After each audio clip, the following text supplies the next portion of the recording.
চৈত্র মাস পড়ার সাথে, সাথে গরমের অবস্থা তুঙ্গে।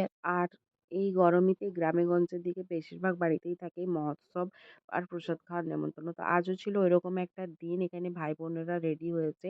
ভাই-বোনেরা যাচ্ছে স্কুটারে করে আর এদিকে কাকিমারা যাচ্ছে হেঁটে প্রসাদ খাওয়ার জন্য। এত ভীষণ গরম পড়েছিল। তো আমি একেবারেই যেতে চাইছিলাম না। তাই একা বাড়িতে ছিলাম অনিকের সাথে নিয়ে।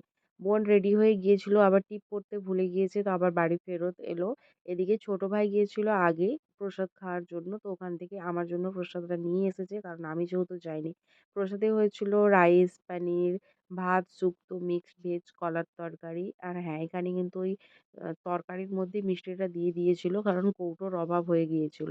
সমস্ত কিছু পেটের মধ্যেই যাবে তাই সমস্তটা একসাথে মেখে খেয়ে নিলাম। তরকারি দিয়ে মিষ্টি খেতে একটা আলাদা রকম লাগছিল তাও খেয়ে নিলাম। এছাড়াও কিন্তু চাটনি, পায়েস, পাঁপড়, দই সমস্ত কিছুটা হয়েছিল। কিন্তু আমার যেহেতু কৌটোর অভাব ছিল তাই ওগুলো আমি নিইনি।